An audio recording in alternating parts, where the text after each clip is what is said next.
Number 10, the Immortal. With a name like the Immortal, you bet your socks this guy has been around for a hot minute. Due to an accident that happened approximately 3,000 years ago, the man who became the Immortal was exposed to an unknown anomaly that gave him superhuman abilities that put him almost on par with Viltrumites, making him one of the 3 known beings in the universe that can make that claim. But outside of his incredible strength, speed, durability, stamina, and flight powers, the Immortal is, you guessed it, immortal.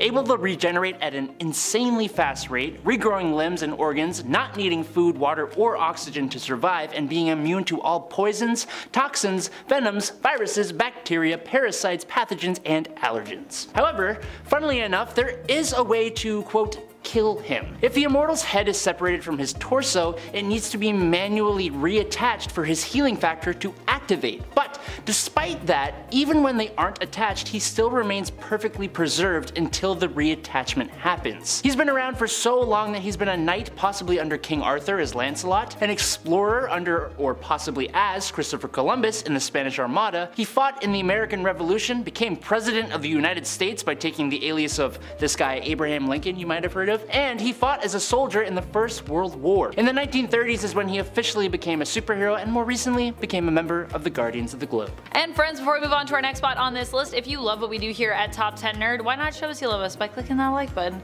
Hey.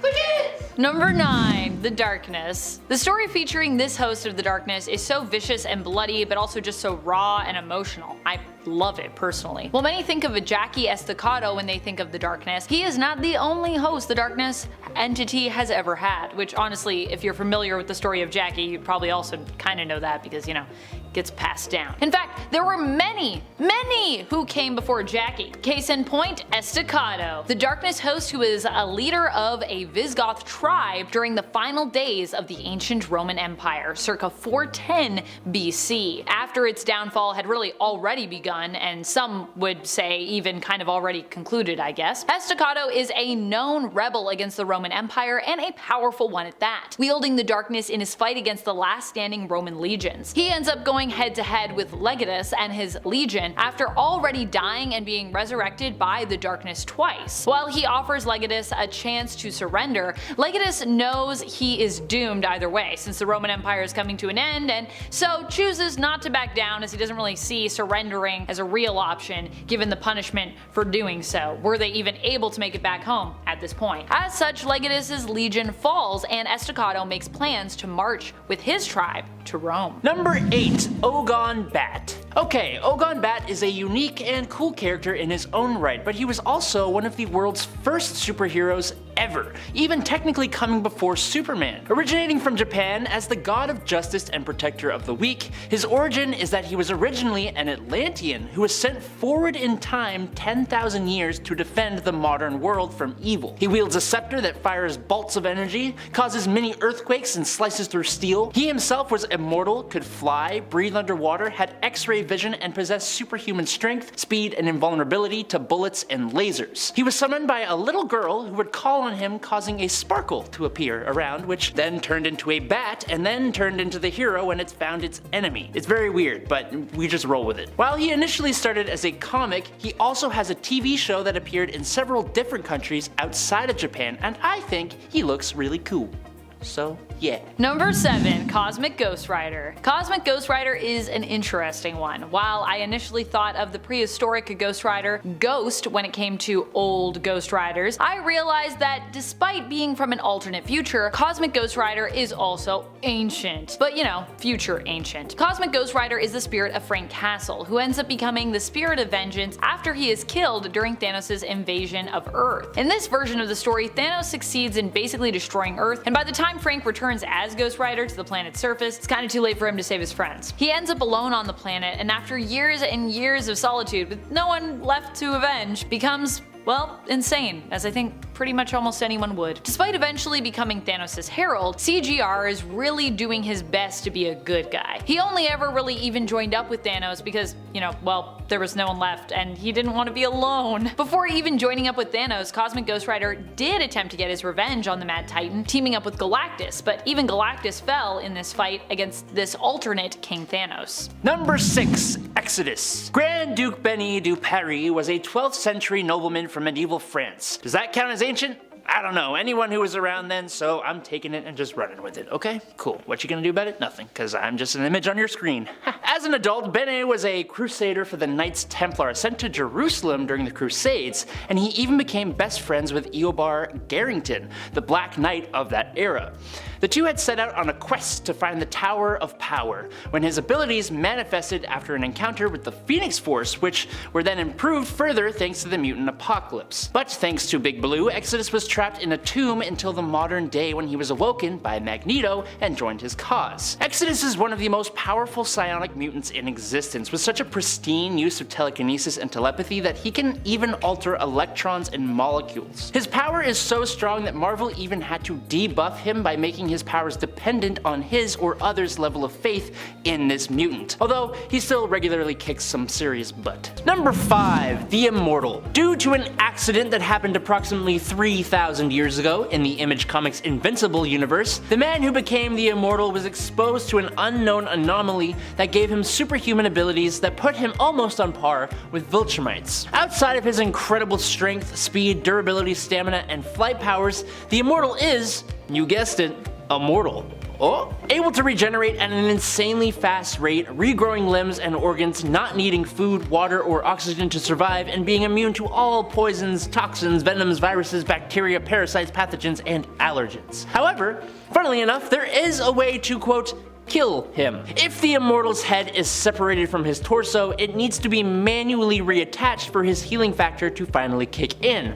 But despite that, even when they aren't attached, he still remains perfectly preserved until the reattachment happens. He's been around for so long that he has been a knight, possibly under King Arthur, an explorer connected to Christopher Columbus in the Spanish Armada. He fought in the American Revolution, became President of the United States by taking the alias of Abraham Lincoln, became President of the United States by taking the alias of someone you may know, Abraham Lincoln, and he fought as a soldier in the First World War. In the 1930s is when he finally officially became a superhero, and more recently became a member of the Guardians of the Globe. Coming in at number 4, Exodus. Grand Duke Benny du Paris was a 12th century nobleman from medieval France, so he is probably one of the youngest people to make this list. As an adult, Bennett was a crusader for the Knights Templar sent to Jerusalem during the Crusades, and he even became best friends with Eobar Garrington, the Black Knight of that era. The two had set out on a quest to find the Tower of Power, when his abilities manifested after an encounter with the Phoenix Force. This granted Bennett some pretty powerful telepathic powers, but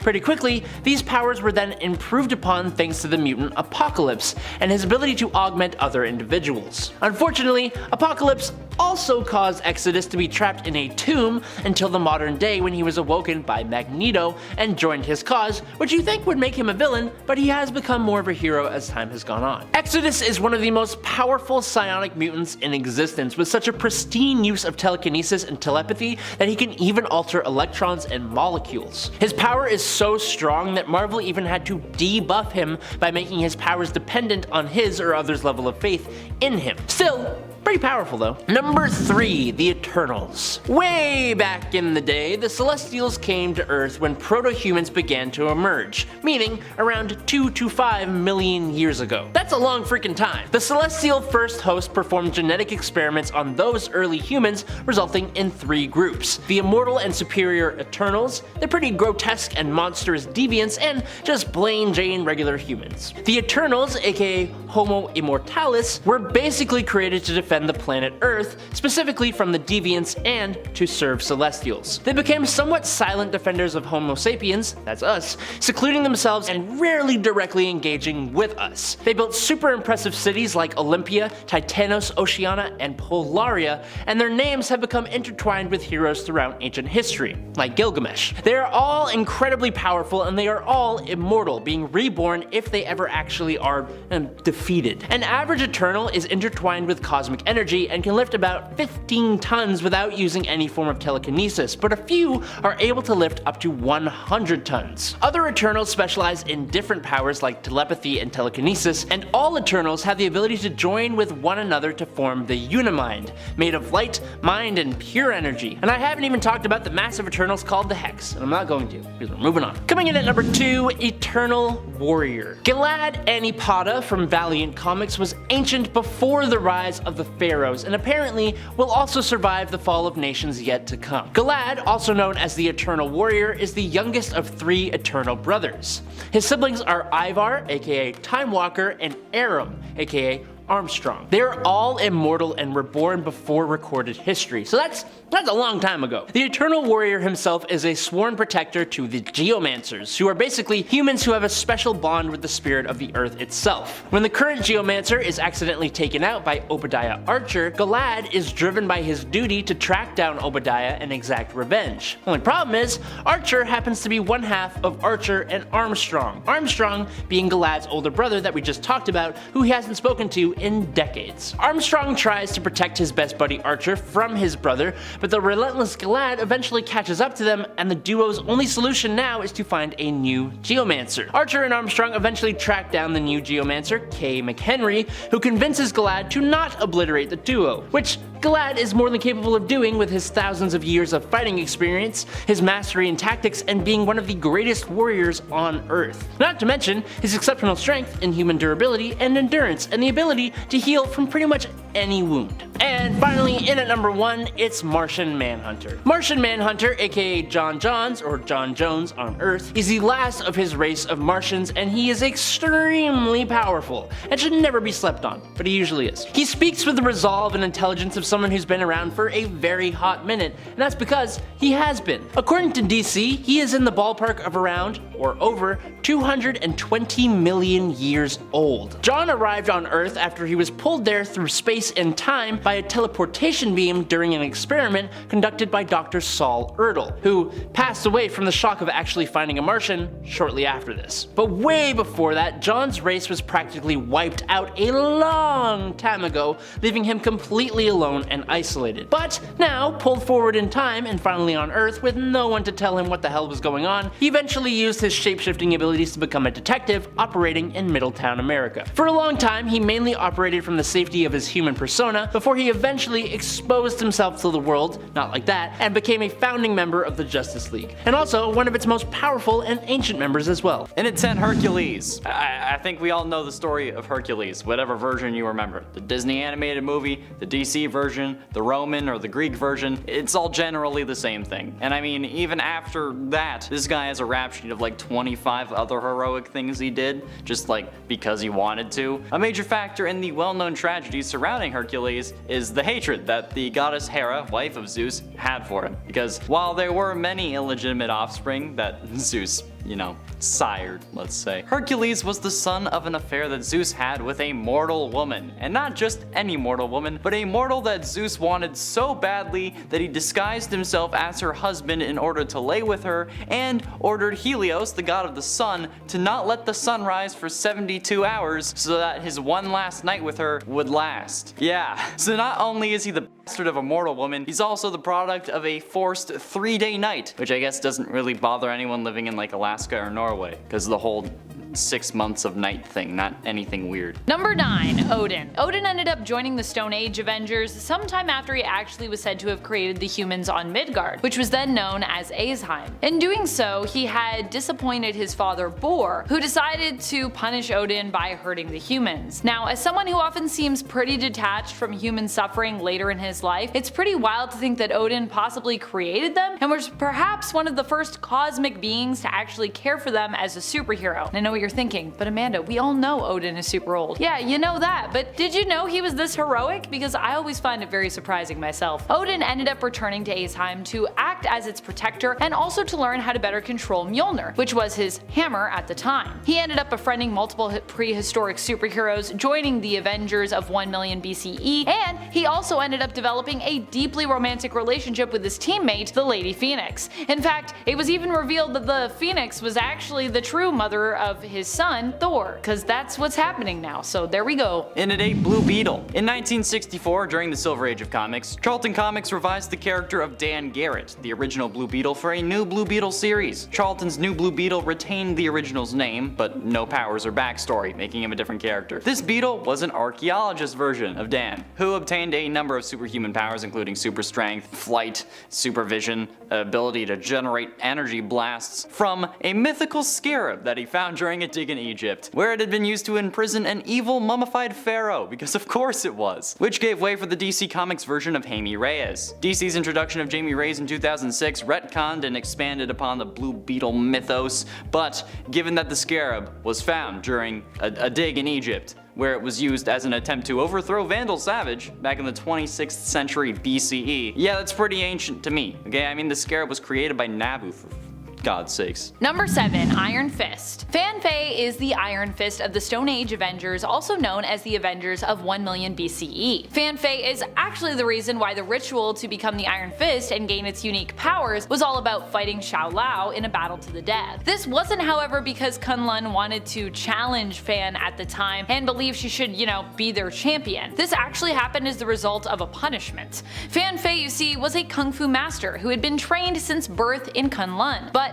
her curiosity of the outside world caused her to sort of leave Knull in secret. She came across cavemen who were helpless against the beasts that basically often attacked them, and she decided she was going to help them. Fan sought to help these people by teaching and training them herself in the ways of kung fu. However, it was forbidden in Knull to share your knowledge, and when her people found out, they marked her as a criminal. As punishment, her students were brought to Shao Lao and basically fed to the dragon. Forced to watch, Fan Fei went into a rage, breaking her shackles, seeking to share in the same demise as her students, becoming deeply distraught. However, when she went up against Shao Lao, she struck the dragon and her fist went right through, killing it, and coating her fist in its blood, giving her the power to channel her chi into fiery fists, and leaving her with a dragon mark, which marks her as the Iron Fist. And at 6, Dr. Fate. Nabu the Wise was a lord of order and cosmic being who arrived at Earth billions of years ago to take on a proactive role in battling the Lords of Chaos. A cosmic being with near limitless magical power, his spirit resides in the Helmet of Fate and is the source of the great power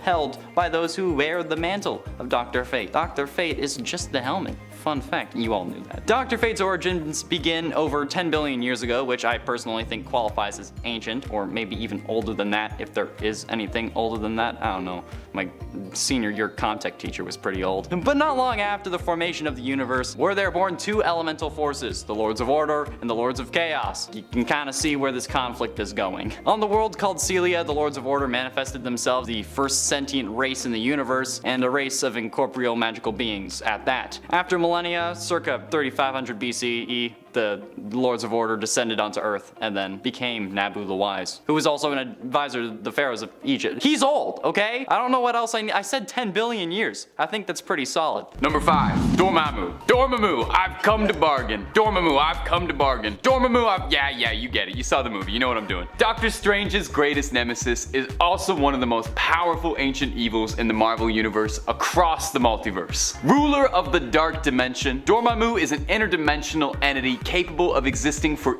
eons, capable of all sorts of impressive magical feats like conjuration, being able to summon creatures under his dominion, even bending the law of physics to his will. Dormammu is already crazy strong, but it's only amplified more if he's in the Dark Dimension, his home turf. Now he doesn't just get a home field advantage by being there because the sun's not in his eyes. He's able to siphon energy directly from the Dark Dimension to fuel himself, as well as draining his followers for their energy. Dormammu is the perfect foil for a hero like Doctor Strange, an incredibly powerful, omnipotent being who can't be defeated outright with traditional brawls or fisticuffs, and needs to be outsmarted and outmaneuvered. Luckily, the Sorcerer Supreme usually has a handle on it. Usually. Number 4, the Chaos King. The entity known as Amatsu Mikubashi originally was portrayed as the Japanese god of evil, but in actuality, he was an offshoot of Oblivion, the cosmic entity embodying the void that existed before the universe began. Because of course he was. An incarnation of the primordial darkness and chaos that existed before the universe, the Chaos King exists as a dark counterpart to the cosmic being Eternity. That by itself makes Amatsu an incredibly powerful being on a cosmic level. In a mission to bring everything to chaos, he started waging war on all the gods of every pantheon in the universe, and he actually really did defeat and take control of almost all of them. It took a combined effort of heroes plus Hercules, who was amped up to incredibly insane godlike levels, to take him down in the Chaos War storyline. Absolutely check it out if you haven't already, it's fantastic. Number 3, Mephisto. If you're not a big comics fan, maybe you recognize the name Mephisto from countless Reddit threads and headlines saying he'd be appearing in the next episode of WandaVision somewhere. Remember how convinced we all were? Simpler days. So just who is Mephisto actually? Well, basically for all intents and purposes, he's the Marvel Comics version of Satan. Where things get incredibly confusing is that he's not actually Satan, because that's a separate character in the Marvel Universe, but he's his own evil, powerful entity, and boy is he that. Mephisto is a long-standing evil, responsible for a lot of some of the biggest suffering in the Marvel Universe. He captured Doctor Doom's mother's soul, he bonded Johnny Blaze to the Ghost Rider, and those are just some of his lesser feats. Mephisto is capable of full-scale reality alteration, like when he infamously changed the entire Marvel timeline to erase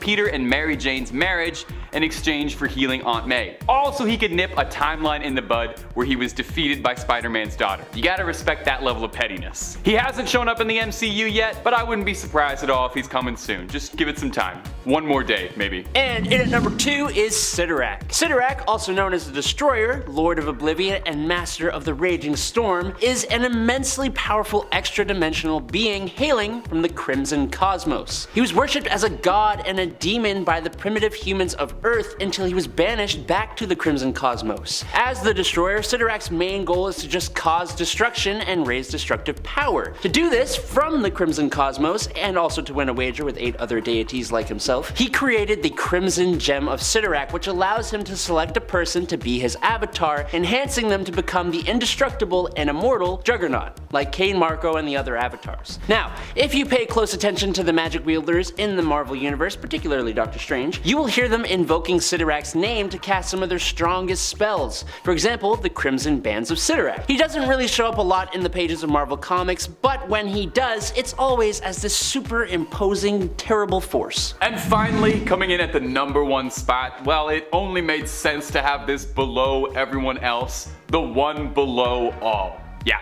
Kinda hard to top that. The one below all is the dark side of the one above all, the highest form of creation in the Marvel Multiverse. If the one above all is the embodiment of all the compassion and love that exists out there, well then the one below is the opposite of that and the beautiful embodiment of all the hatred and rage that's inside us all. It's a bit of an eldritch creature existing in the lowest points of reality, you know, below all, quite literally, it's in the name. It's responsible for all the gamma radiation in the world, as this is how it manifests itself throughout the multiverse. All of Hulk's rage and anger stems from drops of hatred of the one below all, just a tiny fraction of what it could be capable of. The one below all has existed before the multiverse, the universe itself even, and is thought to ultimately be the harbinger of all evil that's ever manifested in the Marvel Universe. Considering how much darkness, how much hate, how much evil exists out there, that's gotta count for something. Mephisto was unable to thwart the one below all, saying it was more powerful than he was. Bruce Banner theorized that Knull, god of the symbiotes, was just another avatar of the one below all, meaning when it comes to ultimate evil, it's kinda hard to top something below it all. Coming in at number 10 is Celine. Celine is a mutant, and what is known as an external. Externals are essentially a group of immortals that include characters like Apocalypse and Gideon, who can resurrect themselves and all share a psychic link, which is the main thing that separates them from other immortals. Celine is also a magician and was born 17,000 years ago. She gained the ability to psionically drain the life forces of other human beings into herself, gaining their memories, and if she fully drains them, turning that individual into dust. Essentially, she's like an energy vampire. Using this drained energy, she not only sustains herself, but can grant herself superhuman levels of physical strength, speed, stamina, agility, reflexes, and durability. Since she has been around for so long, she's quite the adept sorcerer and can do a hell of a lot with that power. She's demonstrated telepathy, telekinesis, pyrokinesis, and a knack for being pretty sinister, but not really being too well known to casual fans. Number 9, Barbatos. Barbatos is one of the big bads from the death metal event, but because we had the Batman Who Laughs, I think Barbatos kind of fell by the wayside for a few people. And I'll admit, I was one of them. But Barbatos is nothing to scoff at. In the earliest days of existence, two siblings came into reality, tasked with monitoring creation. Along with them came a third being known as the Forger, who was set to watch over creations that would exist in the future. The Forger made its home in the Forge of Worlds inside what would later be named the Dark Multiverse. The Forger created universes based on the hopes and fears of every living thing. And while the stable universes became part of the multiverse, the Forger would dispatch its dragon to destroy the unstable worlds so that their energy could be returned to the Forge and recycled. That dragon is Barbatos. Barbatos had a lust for destruction, which eventually led him to take out the Forger and corrupt the world Forge. The unstable worlds persisted beyond their time and became part of the Dark Multiverse field with horrifying realities. He then changed his goals, setting his warpath onto the regular multiverse. Now fast forward multiple centuries, and Barbatos' followers started to secretly prepare Batman to become the doorway for Barbatos to enter the Prime Earth from the Dark Multiverse, causing a big old mess in the DC multiverse. Number 8. Decimus Furious. Decimus Furious actually began his life all the way back in ancient Rome, where his mother and father took their own lives, leaving Decimus homeless on the streets. In 281 AD, while on the cusp of the afterlife and in incredible pain due to his hunger, this mutant's powers finally activated. He gained superhuman strength and durability alongside an extremely bestial form similar to a minotaur, but almost as if made of stone, like a minotaur statue, but cooler. While he is incredibly strong and durable, his even more powerful mutant ability is called Empathic War Infection. This basically means that Decimus can infect anyone who he strikes with a thirst for war, which will send them into a rage-filled state. It also acts as a defensive tool against telepaths who try to read or control his mind, causing the war infection to overcome the telepath. He has also been shown to be able to piece himself back together after being blown up, which is funny because he blew up when Phantom X made him feel love, which did not compute, and he went boom. Decimus became Apocalypse's final horseman of war. And in at number 7 is Conquest. Viltrumites, who are featured in Image Comics' Invincible series, are incredibly hardy folk. They have levels of strength and durability akin to Superman without having to be solar charged and without being allergic to big green rocks. They also grow stronger and stronger with both age and experience. One of their oldest, most honored warriors is a Viltrumite by the name of Conquest. Viltrumites live for a very long time. Nolan Grayson, Omni-Man, is a fully adult Viltrumite, and he has lived for thousands and thousands of years, and he has only a small show of white hair to show for it. Of all the Viltrumites seen in the comics, a rare few have fully white hair. Conquest not only has that, but he has lost a lot of his hair, is super wrinkly, and he's also battle scarred and missing an arm. Back in the day, the Viltrumites were exposed to a virus that nearly wiped them out, called the Scourge virus. Conquest was one of the few that survived, but he was left weakened after it left his system, which happened to coincide with his arrival on a planet filled with Ragnar, which are the only species in the universe that can actually kill Viltrumites. So that's where the missing arm and scarring comes from. Conquest is one of the strongest Viltrumites around, and even when his face is turned into tomato soup by Invincible, he still regenerates and comes back for round 2. Number 6, Malebolgia. And we are sticking with Image Comics for this point, but moving away from Invincible, we are going to talk about Spawn. Now, yes, I am a little lacking in the knowledge department when it comes to Spawn comics, but I do know that the whole reason Al Simmons became a Hellspawn in the first place is because of this guy, the ruler of the 8th sphere of Hell, Malebolgia. Over 70,000 years ago, this being was created by a past ruler of Hell out of necroplasm rivers, but he was so powerful that he betrayed, overpowered, and took the life of his creator. In order to wage war on heaven and destroy God, he created an army of Hellspawn, but he needed a general, which he couldn't find until he found Al Simmons. He made a deal with a man named Jason Wynn to take Al's life, which is when Malebolgia made a deal for Al to become his general in exchange for being able to see his wife. But in the end, it didn't really work out too well for this ruler of Hell, did it? Nope. Number 5, Lady Phoenix. Well, I did think that Phoenix was a little too on the nose for my part 1 of this list, there were some who actually requested her in the comments, so fair enough. Some people want to know more about her. And since she was featured in our thumbnail / cover photo for that first part of our list, I felt for all you loyal nerds who came to this part 2, I should oblige you and tell you more about Lady Phoenix. Who is the woman we featured on that thumb? She is also a member of the 1 million BCE Avengers, also nicknamed the Stone Age or Prehistoric Avengers. Before she was the host of the Phoenix, she was simply known as Firehair, named after her bright red hair, which left her abandoned by her parents only shortly after she was born into the world. Anyone who their tribe deemed basically different in some way was sacrificed in this manner. This was also to be the fate of Firehair, but she was rescued by wolves, so she ended up being okay. She grew up among her pack, but eventually joined up with the Tribe Without Fear, a group of prehistoric mutants. Her own mutant powers would manifest, and she would eventually lose her tribe and become bonded to the Phoenix Force. Ultimately resisting its dark temptations, she would go on to become one of the founding members of the Stone Age Avengers alongside Odin. While it was suggested that Lady Phoenix was actually the true mother of Thor, we learned in Avengers 1 million BC issue number 1 from 2022 that her relationship ended with Odin before Thor was born, with Gaia being Thor's natural mother as we knew before, Freya being Thor's adoptive mother,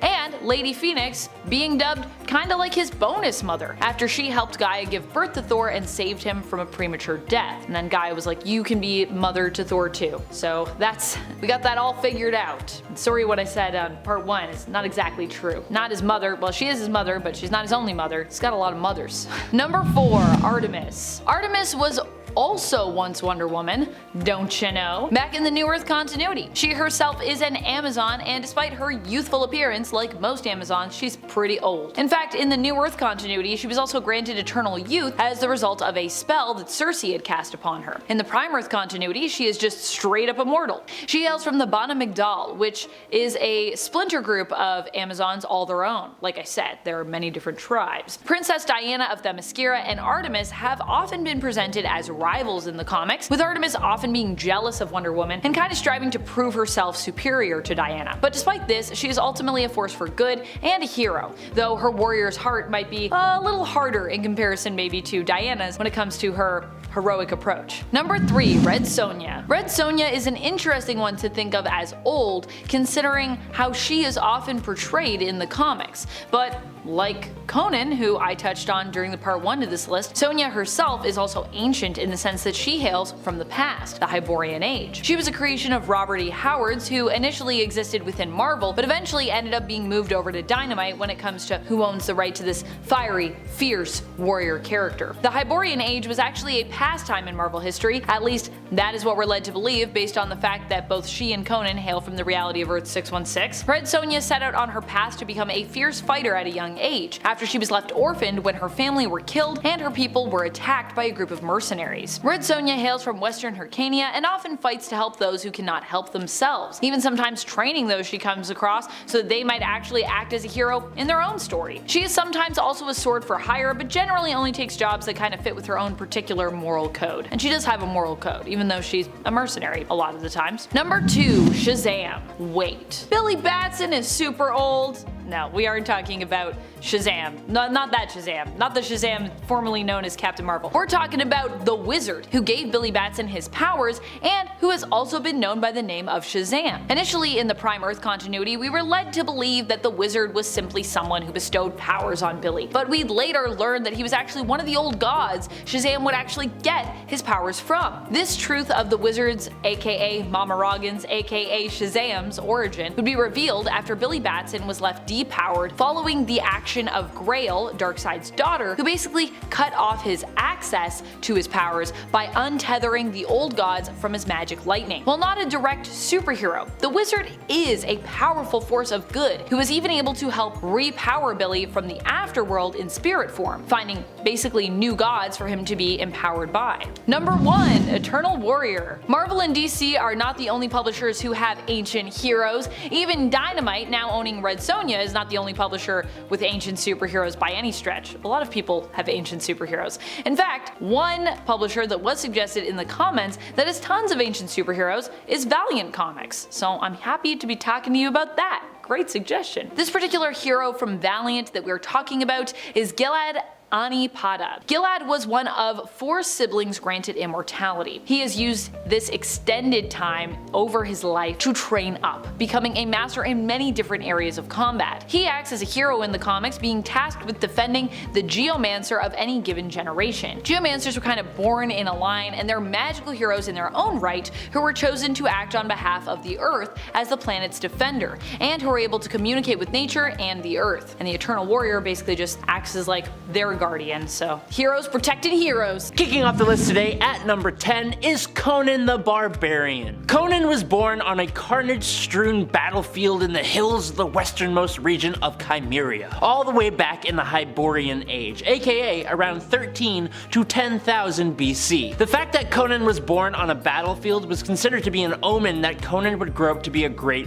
warrior one day, and that was not wrong. He was one of the most accomplished swordsmen of the Hyborian Age and is often listed alongside King Arthur, Obi-Wan Kenobi, and Zorro as one of the greatest fictional male sword fighters in history, which is a really cool thing to put on a resume. Conan has unusual strength, agility, and speed for a human being. He has lifted immense objects or enemies, even breaking the neck of a raging bull when he was still pretty young. It is said that he has the strength equivalent of about 10 to 20 men, but he has been knocked over by just 2 dudes before, so don't take that as a fact. More often than not, Conan relies upon his lightning-fast reflexes in combat situations, and they very rarely let him down. On top of that, he has a massive level of durability, and through years of dealing with sorcerers, magicians, and witches, he has even developed a moderate level of resistance to magic and mind control spells. Conan is a master warrior. He has a hardy survival instinct, is a master of stealth, and is multilingual. While primarily known as a wandering sellsword, Conan progressively became a master tactician, leading entire armies into battle, and eventually,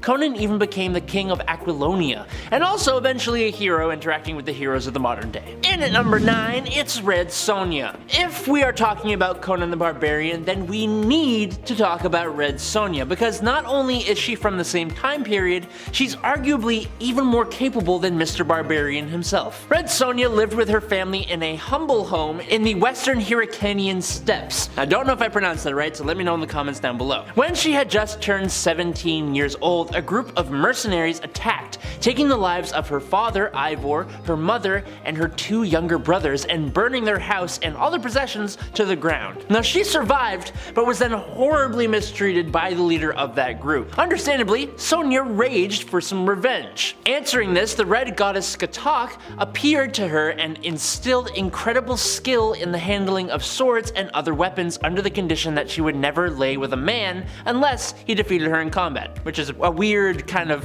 thing to say, I guess. Going forward as Red Sonja, she honed her skills with the blade and became a sellsword, eventually even slaying the evil wizard Kulan Gath, but he came back. Red Sonja was one of the most powerful and skilled swordsmen in any era, among both men and women. She was also in peak human physical condition, a martial arts expert, and possessed knowledge and experience in fighting the supernatural. And she beat Conan. So, number 8, Hercules. Hercules is the son of Zeus, Skyfather and supreme ruler of the gods of Olympus, and Alcmena, a mortal woman who lived over 3,000 years ago. Athena, the goddess of wisdom, arranged for her father Zeus to have a half-mortal son to be the world's champion. Zeus seduced the mortal queen Alcmena, pretending to be her husband, King Amphitryon. I'm sorry if I pronounced that too. Alcmena gave birth to the baby Hercules, and as an adult demigod in ancient Greece, Hercules achieved worldwide fame as he became the greatest hero of the ancient world, best known for his 12 labors. As the Olympian god of strength as well, Hercules' strength is unlimited, making him one of the strongest and most powerful heroes in the Marvel Universe. As an infant, he was breastfed by his stepmother, Hera, queen of the Olympian gods, which increased his already demigod physiology to godlike levels. Hercules possessed the superhuman physical attributes of an Olympian god, but interestingly, some of his powers are actually superior to the vast majority of the other gods. Most recently, he has been a member of the Guardians of the Galaxy, but he has also been part of the Avengers, the God Squad, Council of Godheads, the Mighty Avengers, the Secret Avengers, the Defenders, the Heroes for Hire, and, of course, S.H.I.E.L.D. Coming in at number 7 today is Dream. The Endless, featured in DC's Sandman story, are a group of 7 siblings: Death, Destiny, Despair, Desire, Delirium, Destruction, and the focus of our point today, Dream. These siblings represent fundamental aspects and forces of the Vertigo/DC universe, and are all immortal ageless, and pretty much nigh omnipotent. The parents of the Endless were revealed to be Time, the embodiment of all time itself, father of the Endless, and Night, the embodiment of the infinite darkness that existed before the dawn of the universe, and mother of the Endless. So it's safe to say that these beings are probably pretty ancient, like 10 billion years old ancient. As for Dream himself, or Morpheus, he isn't so much a superhero as we are used to, but he is an extremely powerful, reluctant hero is what I would say, and his journey to that status from emotionless god to a being displaying very human-like emotions and characteristics is the fundamental story of the Sandman itself. Dream dwells in a realm called the Dreaming, from where he controls the fundamental concept of fantasy and reality in the universe, as the line between the waking world and the dream world is quite thin. Coming in at number 6, it's Odin. While the god of thunder Thor almost made this list, his father was and sometimes is still a hero, and he is much older than his son, as you might be able to guess, because father and son relationships be like that. While Marvel plays a little fast and loose with Thor's age, it most recently has been said to be roughly 4,000 years old, but his daddy? Marvel Comics changed Odin's age a few times for the sake of stories, but we can assume that Odin is quite old, far more than a million years, as Odin was part of the Avengers of 1 million BC, and by that time, he was seemingly in his prime like Thor is now. So yes, the All-Father, creator of Asgard and ruler of the Norse pantheon of gods, is pretty damn old. Who would have thought?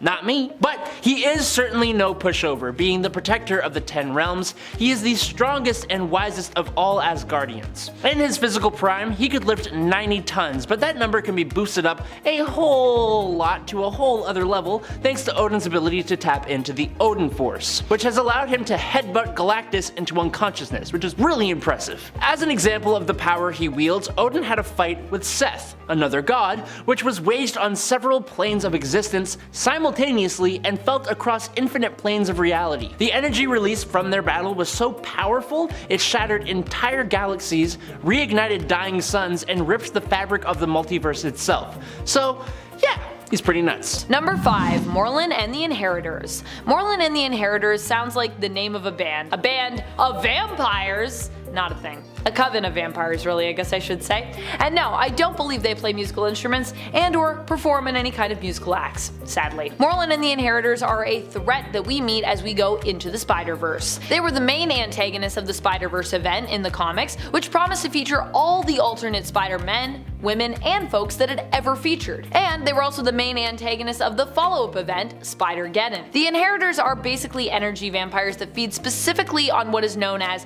totemic life energy. What is that? What is a totem? It is usually a superpowered or somewhat unique individual who represents some kind of powerful animal instinct or arachnid avatar, like spiders! Moreland specifically is well known for being a main villain of Spider-Man's, and while he's not as prominently featured as, some of other Spidey's villains, he is still particularly powerful. We don't really know, I don't think, how old the Inheritors or Moreland are, at least not in their first life, but we do know they're pretty old, having participated in fights in the multiverse seemingly a long time ago. Also, they'd like to dress up super Victorian, so they gotta at least be from that era or beyond, although they're not necessarily Earth-based villains, they're multiversal villains. Number 4, Sin. Sin might be one that people are a little bit more familiar with in another form, but also there might be a lot of you out there who aren't, as this villain hails from the Spawn comics. If you are up to date with your Spawn reading, then you know who I'm talking about here, but for those of you who aren't up to date or who maybe have never read Spawn, this villain was actually formerly known as a longtime ally of Al Simmons' Spawn, his mentor in a way,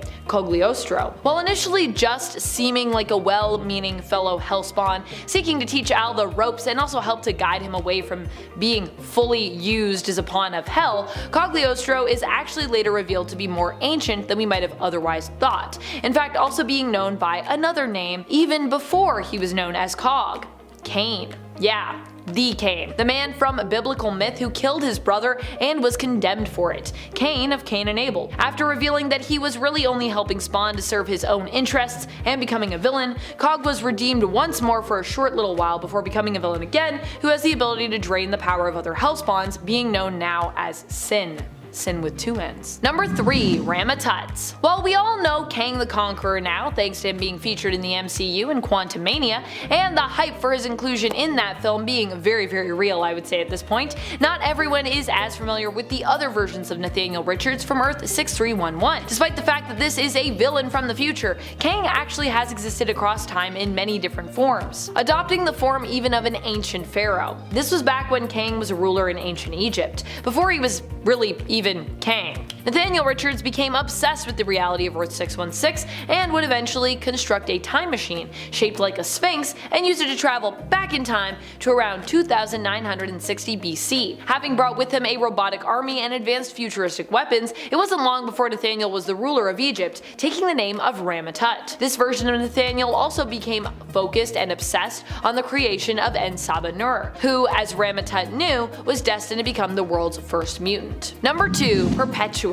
Perpetua is one of those characters who is super powerful and who tons of people should know about, really, just for that reason alone, I would say. But no. Instead, most folks know more about the Anti-Monitor, Perpetua's son, than they do about her. Granted, this could be because she's simply a newer character, and in that case, I mean, fair enough. She's a newer character, but she's also really old because she's kind of like a retcon character. Perpetua is known for being the first one to create the multiverse, or at least, you know, one of the first people, depending on how you like to reconcile DC lore, because I feel like Perpetua isn't the first one that we've said that about. While Anti-Monitor is the character most well known for causing the Crisis on Infinite Earths, it's later revealed that Perpetua was the one truly pulling his strings, and therefore responsible for this crisis. In fact, Perpetua feeds off Crisis energy, and is said to have been responsible for all crises we've seen. At least all crises we've seen before Dark Crisis, likely, since I think she was dead when that one actually took place, so, or at least defeated. Is she still alive?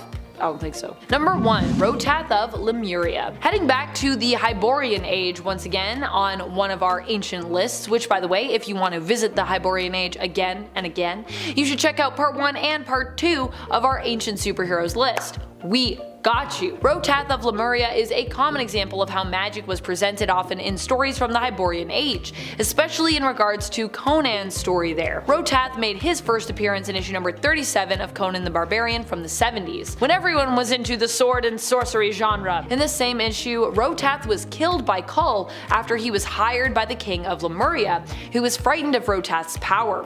As he died though, Rotat cursed both the king and Knull, casting a spell so that he might return. And so he did, this time in a golden body, but still he ended up being defeated, this time not by Knull directly, but instead of course after fighting Conan and Shuma, and also being defeated by a giant slug, which that part is a little random, but hey. Number 10, Mistress Death. To call this character evil is a bit of a miscommunication. She is just a law of the universe, a force of nature, a cosmic being carrying out her duty. But to many people, she is an evil entity because, I mean, losing a loved one is one of the most emotionally painful things we can go through. No matter if you see her as evil or just doing her job, she has been around since the creation of the universe, so there is no doubt that she is ancient. So I'm keeping her here at the top of the list because she isn't entirely evil and has comforted and even saved a few people on a few occasions, but still brings the end of the line. She keeps balance in the universe, taking away life while other cosmic entities give it. Also, she's a big part of the reason Thanos has done all the horrible things he's done in Marvel Comics, so there's that as well to make her seem a bit more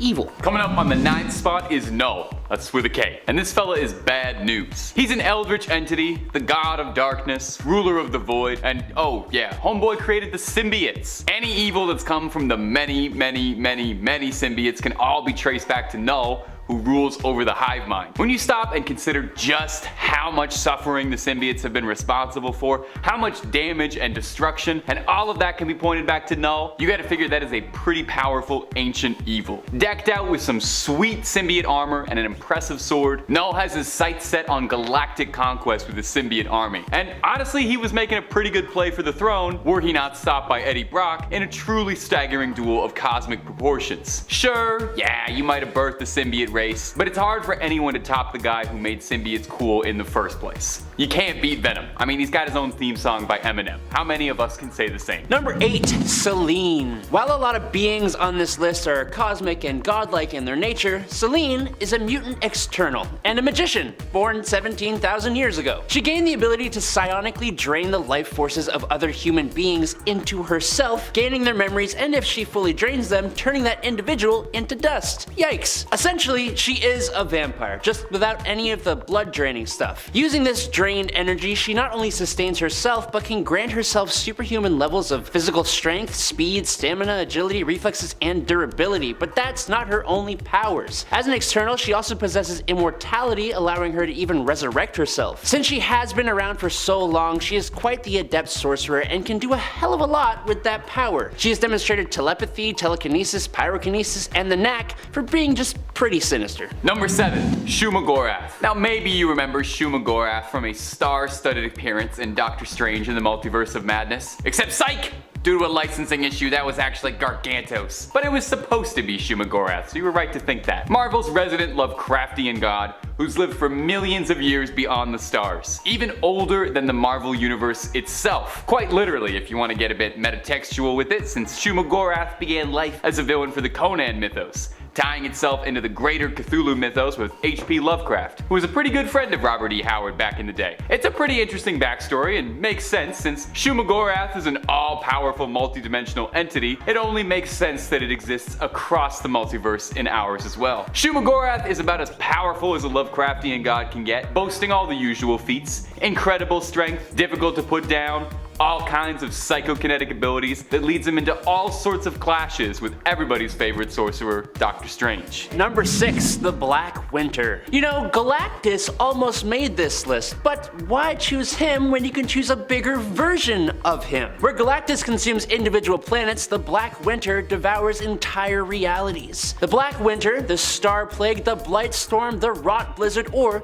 the Fimbulwinter, for the Norse mythology people out there, was the one who brought the end of the 6th iteration of the universe, leaving only Galen of the planet Ta, and that's the guy who becomes Galactus. When the Black Winter arrives in the Marvel universe in the latest run of Thor, Galactus turns an all-father Thor, who possesses the Thor Force, into his Herald of Thunder, and it's awesome, granting him the power cosmic, and an attack from this Thor only stops the Black Winter for a total of 14 seconds. That's how powerful this multiversal entity is. Luckily though, at this time, the Black Winter isn't here to destroy the universe, he is just here for his herald, Galactus. Luckily, Thor turns Galactus into a massive power cosmic explosion that destroys the Black Winter. It's all just super awesome. Definitely check it out. Number 5, Conan the Barbarian. That's right, Conan is an ancient superhero who actually also hails from Marvel. Not only that, but he was also an Avenger. Despite technically being a Marvel superhero, Conan is also kind of otherworldly, hailing from the sword and fantasy genre of comics.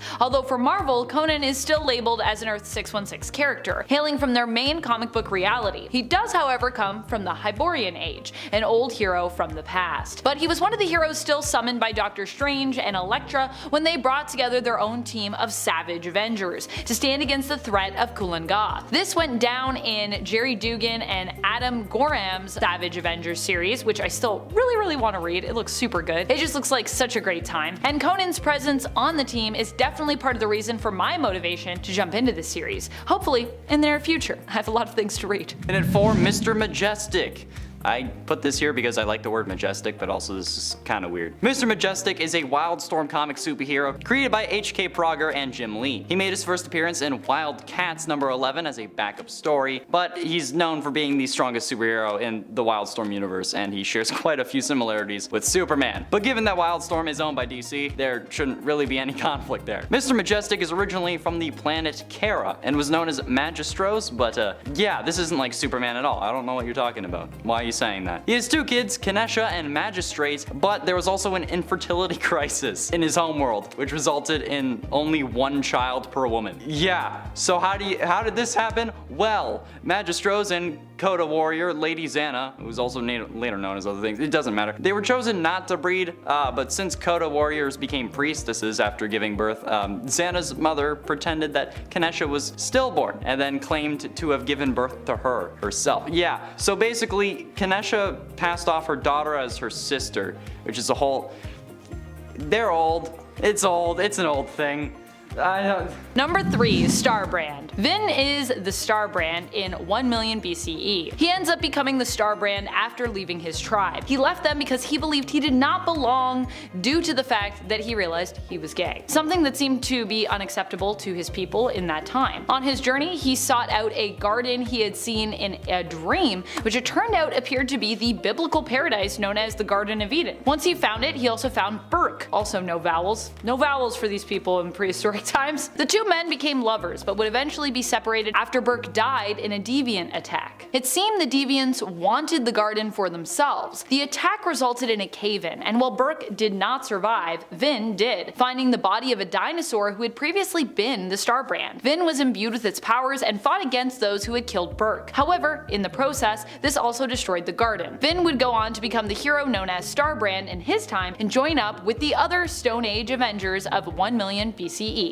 But ultimately, in number 2, Doctor Strange Fate. Doctor Strange Fate is the amalgam of Doctor Strange, Charles Xavier, and Dr. Fate. Yeah, they're present in the amalgam universe of Earth 9602, and given that both the Sorcerer Supreme and Dr. Fate are present, I think that this qualifies as ancient. Dr. Fate alone just makes that happen. Strange Fate learned that 2 keys controlled by Access would restore the DC Comics and Marvel Comics universes to their own worlds, which would result in the destruction of the amalgam universe and therefore him. So, to keep his universe intact, Dr. Strange Fate recruits Jade Nova, Skulk, and White Witch to capture Access and bring him to Strange Fate so that the amalgam universe can remain active. But it turns out that he was actually a part of a problem, or a part of the problem. That's a story for another day. But Doctor Strange, yes, the real one, preserved the amalgam universe in a pocket dimension, essentially making it its own multiverse in a sense. But I also bring this up because I like the amalgam universe, okay? It's cool. Iron Lantern, Lobo the Duck, hell yeah. Number 1, Man-Thing Sorcerer Supreme. Perhaps even more surprising is a reality where the Man-Things rule the planet. Their version of the 1 million BCE Avengers team is filled exclusively with Man-Things as a result. One of these Man-Things is known as the Sorcerer Supreme on this planet in the reality we know as Earth 91. Unfortunately, we do not get to know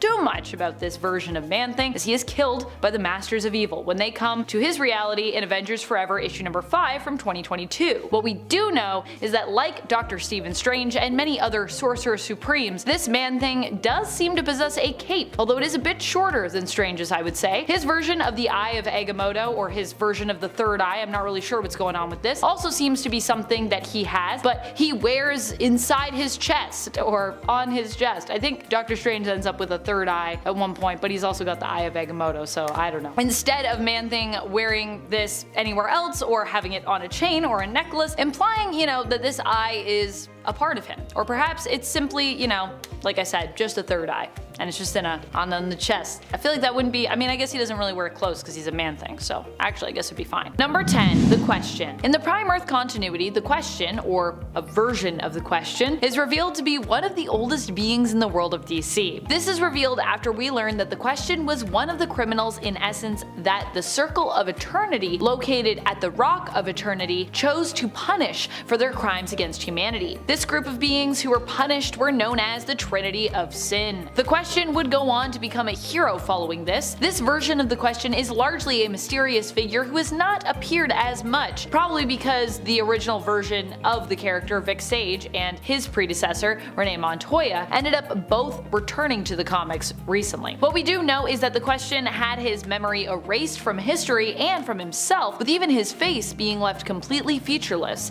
so he could never remember who he was. This was part of his punishment, but also done to guarantee that the Question would not be able to rise up once more as he had threatened to do originally, since he would no longer be able to remember what exactly he had done and why in the first place. So how can he return if he doesn't even know, why he was doing it in the first place? And apparently, we may never get to know any of this either, unless somebody returns to tell the rest of this version of the question's tale. And friends, before we move on to our next spot on this list, if you love what we do here at Top 10 Nerd, and if you also love superheroes that are surprisingly old, be sure to let us know by giving this video a thumbs up. Number 9. The Eternals. The Eternals are simply a group of heroes most people don't often think of, which is why I'm including them here. Despite them coming to the MCU, I would still say there are tons out there who have fallen off the MCU bandwagon recently and kind of just weren't particularly compelled to watch this film. So there are still a lot who do not know about the Eternals, which is unfortunate. This is a huge shame, I think, because the Eternals are really a cool group of heroes who have existed for millennia. Initially, their origin was that they were prehistoric humans who were basically modified by celestial tech, turned into their own race of beings. Later on, we'd get an additional bit of information on their origin in terms of kind of how they worked, how they operated, but them being resurrected by the Great Machine on the regular anytime they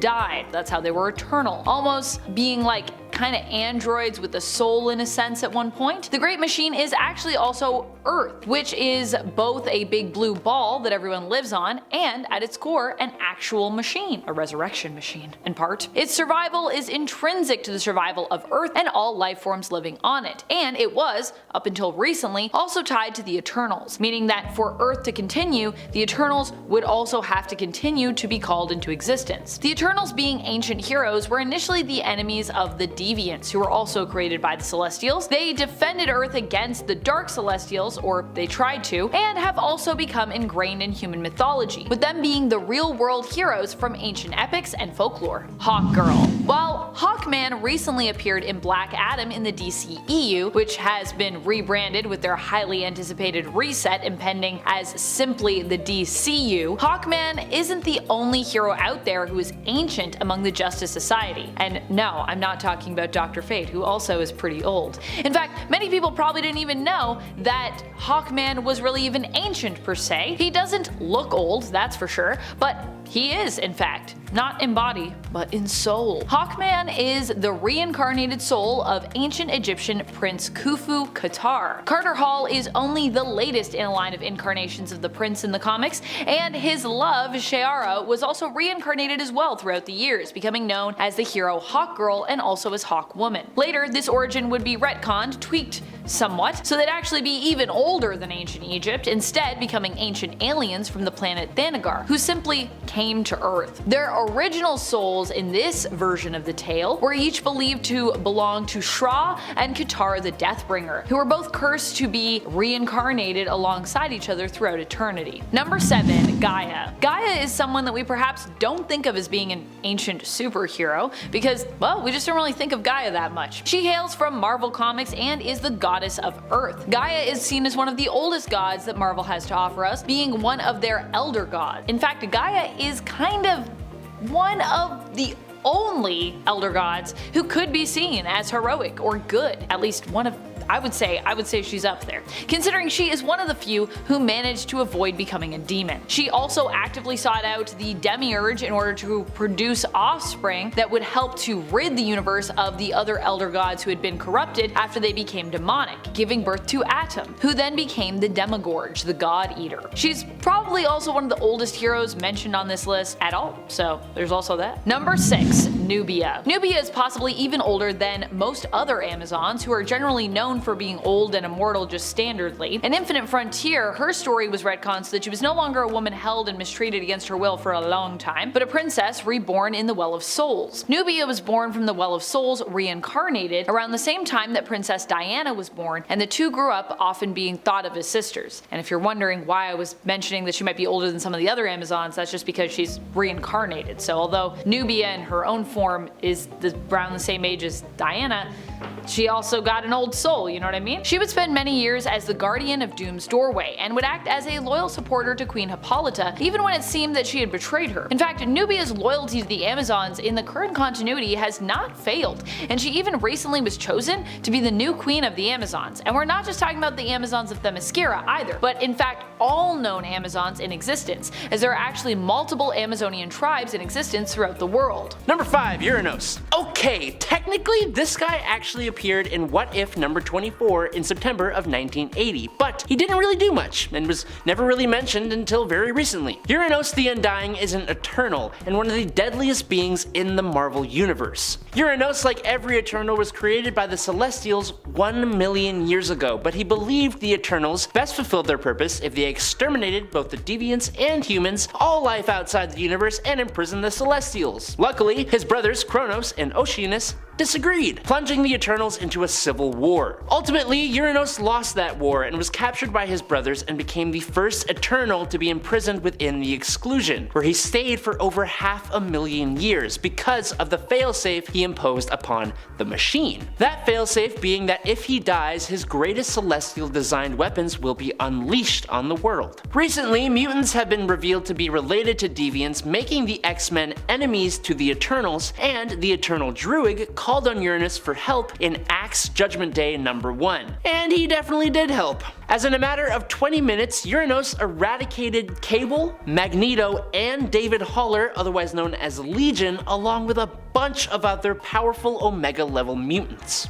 Number 4, Yuga Khan. Yuga Khan is the first ever tyrannical ruler of the planet of Apocalypse, and the father of both Drax, who would become the Infinity Man, and Uxas, who would become Darkseid. Given his nature as essentially a god and one that fathered the current gods, Yuga Khan is certainly ancient, being essentially immortal. As an example, before the fourth world is even fully formed, Yuga Khan alongside his wife, Hegra, and their sons ruled Apocalypse, creating one of the most feared empires in the entire universe. But being such an astronomically powerful being, it wasn't enough for him. Yuga Khan was obsessed with becoming the most powerful being in the universe and wanted to be able to essentially control it all. But he was also obsessed with finding out the reason for why it all exists. So he's a conqueror, sure, but he's also a philosopher, which is nice. This obsession is what brought him to the Source Wall, getting trapped in it while trying to unravel the mysteries of the Source. All the inhabitants of New Genesis are way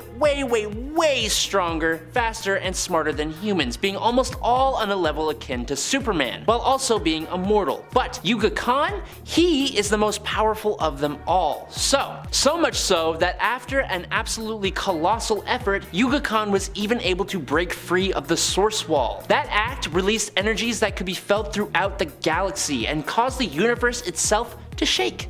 I don't even know how that works. He then replenished his power by absorbing the entire life force of the planet Velos and all its inhabitants, and then did the same thing for millions of other worlds while on his way to Apocalypse. His return to Apocalypse made everyone tremble, including its current ruler, his son Darkseid, who he imprisoned in the core of the planet. Most recently though, Yuga Khan was one of the beings empowering Shazam during Darkseid War. Number 3, Kulan Gath. Kulan Gath was a sorcerer who lived in Earth's Hyborian era, aka the time of Conan the Barbarian. So yes, he is incredibly ancient. He actually isn't the original Kulan Gath though. Well, he is, and he isn't. You see, Kulan Gath had a slave who poisoned him and assumed his identity. When this Kulan Gath sought out the training of the then Sorcerer Supreme, Mekri Ra, he was refused. He responded by taking the life of and consuming the Sorcerer Supreme, gaining his power. As an enemy of Conan the Barbarian, Kulan was eventually beheaded by the Barbarian, but not before he had become immortal by putting his essence into a magical amulet. So yes, he pulled a Voldemort and made a Horcrux. After the amulet had made its way to Manhattan in the modern era, it ended up in the hands of a mugger, who donned the amulet, allowing Kulan Gath to possess and transform the body of the mugger. Then, he transformed Manhattan into a replica of the time he came from, manipulated the minds of everyone there, and took control of the minds of the Avengers, X-Men,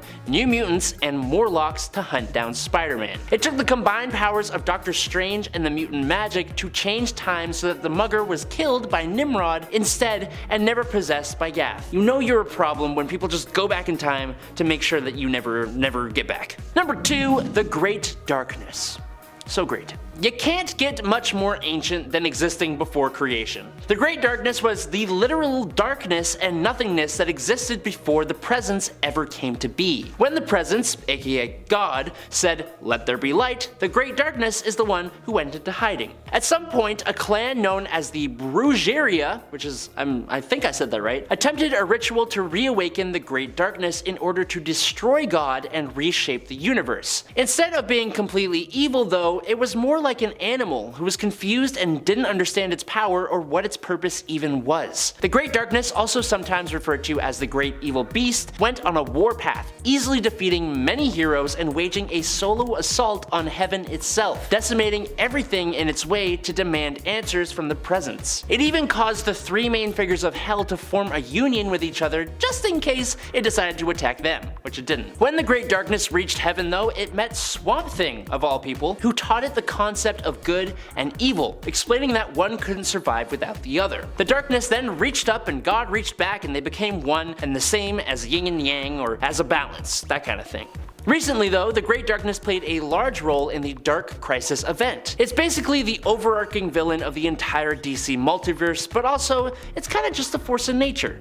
Sort of. Number 1, the Black Winter. You know, Galactus almost made this list, but why choose him when you can choose the bigger, more dangerous, and surprisingly not well-known Pappy of Galactus? Where Galactus consumes individual planets, the Black Winter devours entire realities. The Black Winter, also known as the Star Plague, the Blight Storm, the Rot Blizzard, or the Thimble Winter, was the one who brought the end to the 6th iteration of the cosmos, leaving only Galen of the planet Ta, the one who becomes Galactus, alive. The Black Winter essentially made Galen his herald, so when the Black Winter arrives in the Marvel Universe in the latest run of Thor, Galactus turns an All-Father Thor who possessed the Thor Force into his Herald of Thunder, granting him the power cosmic, and an attack from this Thor only stops the Black Winter for a total of 14 seconds. That's nuts! That's how powerful this multiversal entity is. But luckily, at this time, the Black Winter isn't here to destroy the universe. He's just here for his herald, Galactus. But still, Thor turns Galactus into a massive power cosmic explosion that destroys the Black Winter completely, and it's incredibly awesome. And number 10, Vandal Savage. Vandal Savage is definitely one of the most ancient villains out there. It's actually kind of like his whole thing. Savage originally existed all the way back in the prehistoric ages, having initially been a caveman. He got his powers from a radioactive meteorite which granted him immortality and enhanced intelligence. Even way back then, he was fighting heroes like Batman, if you can believe it. This was after Batman was sent on some time adventures after facing off against Darkseid. While he was suspected as being dead, in reality Darkseid's Omega Sanction had simply banished Batman to wander through time, which actually kind of sounds nice to me, except that part of this punishment was that his lives that he would experience were all supposed to be, well, pretty awful. Still though, when facing off against Vandal Savage, even with Vandal's somewhat newfound powers, Batman won. I mean, you can be ancient and immortal, but that doesn't mean that you're immune from being beaten by Batman, right? Batman's got that plot armor, baby. And friends, before we move on to our next spot on this list, if you love what we're doing here on Top 10 Nerd, and you love when I talk about supervillains, I know I do, be sure to check out our supervillains playlist over on the channel for even more good villainous content. Number 9, Surtur. Surtur is not someone we think of too often or even touch on, but he's a pretty big deal in the comics, and in the Marvel Cinematic Universe. I mean, in the MCU, he successfully managed to destroy Asgard, fulfilling his prophesized role in Ragnarok. And what's more, Thor knew that this was what needed to be done in order to stop his sister Hela. So despite facing off against Surtur initially, he ended up having to be the one to free him so that the prophecy could actually be realized, sacrificing the place of Asgard in order to save the people of Asgard. In the comics, Surtur is an ancient foe, having been the sworn enemy of Odin for, well, pretty much forever. He hails from Muspelheim, and even for years successfully stopped Odin from achieving an alliance between the people of Odin's own Asgardian tribe, the Aesir, and the other Asgardian tribe known as the Vanir. Number 8, Circe. Circe is amazing. Definitely one of my favorite ancient villains around, possibly one of my favorite DC villains of all time around. Being that she is also the Circe from ancient Greek myth, I think you can understand just how old she is. Circe is known for being a powerful witch witch and in the Prime Earth continuity, was also revealed to be one of Hecate's witch marked. Her insane magical ability is how she has been able to survive for so long, without also appearing to have aged much at all. However, I will also add that in the New Earth continuity, this is also thanks to the fact that Circe is actually descended from Titans, which not only makes her immortal and ageless, but also pretty durable as well. Circe is known for being a powerful Wonder Woman foe, but despite the fact that Wonder Woman is really well known among comic fans, I feel like her villains get less time in the spotlight for, I don't know, for some reason, despite the fact that Wonder Woman actually has a pretty stacked rogues gallery all her own. And like Circe, many of them also seem to have a rich and interesting history. Seriously, I feel like Circe could just have her own comic series.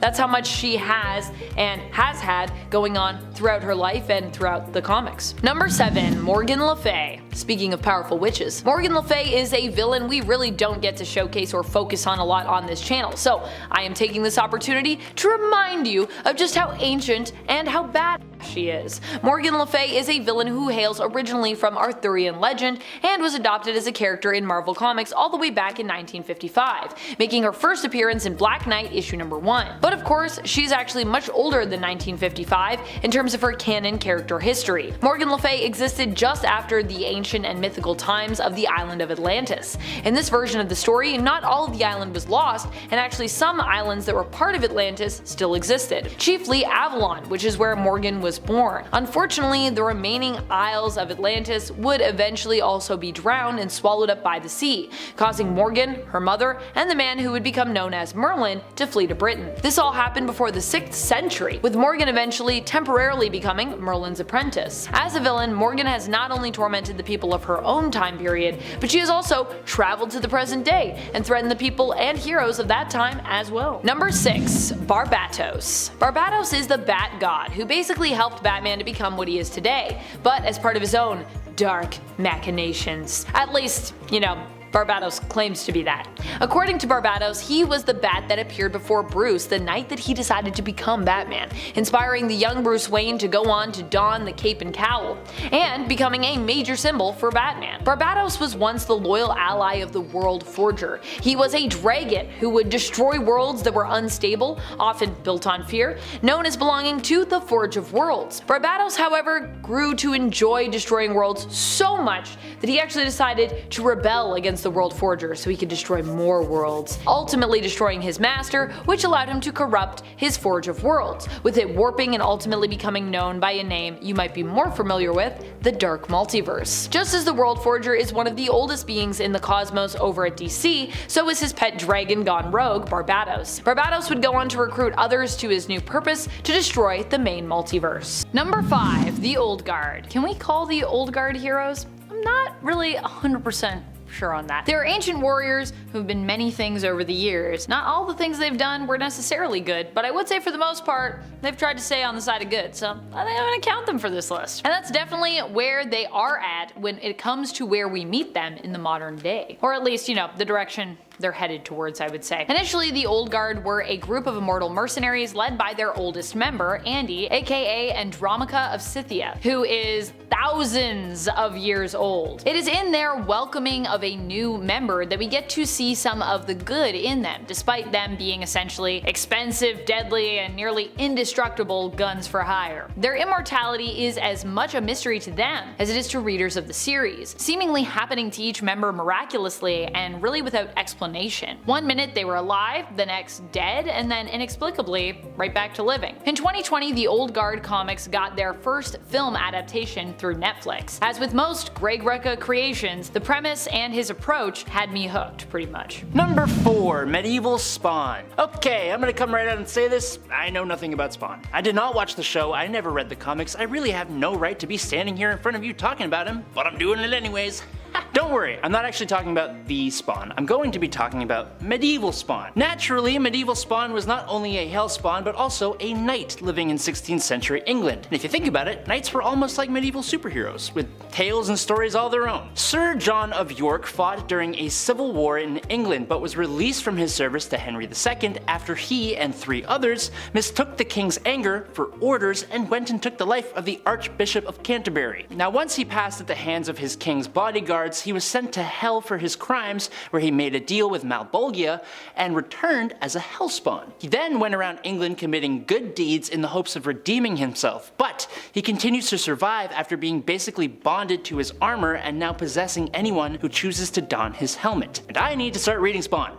Right now. Number 3, Witchblade. While most people think of Sarah Pizzini when they think of the Witchblade, Sarah was not the only one to wield the blade, and was, in fact, by far the first. One of the oldest Witchblade wielders was actually Samantha. Samantha hails from ancient Roman times, though she herself is not Roman, but instead was a native of an old Celtic town that they overtook named Cecilia. At least I think its name was Cecilia. There's also a character in the story with her that's named Cecilia, so that's a little confusing, but I'm pretty sure I'm right about that. Samantha was enslaved, but would eventually escape and end up running into druids out in the countryside, who believed she was the one who would be destined to save the other Celts from the Romans. She was given the Witchblade and would set out on a mission to destroy all Romans. While a hero ultimately, I would say, at least of her own story, Samantha's tale and alignment is pretty complex, which is often what makes Witchblade hosts like her so interesting. Number 2, Martian Manhunter. You know, I didn't actually know how old Martian Manhunter is. I knew that he was the last of his race of Martians, and I know that he is extremely powerful and should never be slept on. And I know that he speaks with the resolve and intelligence of someone who has seen some serious shiznit. But when I found out that according to DC, he is in the ballpark of around or over 220 million years old, I gotta say, I took a moment to just digest that. John Johns, or John Jones if you want to be rude and go by his human name, arrived on Earth after he was pulled there by a teleportation beam during an experiment conducted by Dr. Saul Erdel, who brought him through space and time and then passed away from the shock of actually finding a Martian. This is because John's race was practically wiped out a long time ago, leaving him completely alone and isolated. But now on Earth, with no one to tell him what the hell was going on, he eventually used his shapeshifting abilities to become a detective operating in Middletown, America. For a long time, he mainly operated from the safety of his human persona before he eventually exposed himself to the world and became a founding member of the Justice League, and also one of its most powerful members. Just saying. Number 1, Ghost Rider. Way before Johnny Blaze was even ever born, there was Ghost. Ghost is the original Ghost Rider, or at least believed to be the original Ghost Rider, the initial spirit of vengeance. Retroactively anyways, as he made his first comic book appearance after Johnny Blaze historically, appearing in Marvel Legacy issue number 1 from 2017. So obviously that's pretty recent, but you know, canonically one of the first. Ghost became the first Ghost Rider during the prehistoric era and did so in order to defeat the mysterious Wendigo, who took over his pack, becoming their leader only to eat the pack members save for Ghost. Ghost would stumble upon a snake and speak its real name in order to become Ghost Rider, the spirit of vengeance. He also has a cool mammoth, or he had a cool mammoth, and then he got another mammoth, and I think that mammoth's gone too, but he likes mammoths. He would go on to join up with the Avengers of 1 million BC.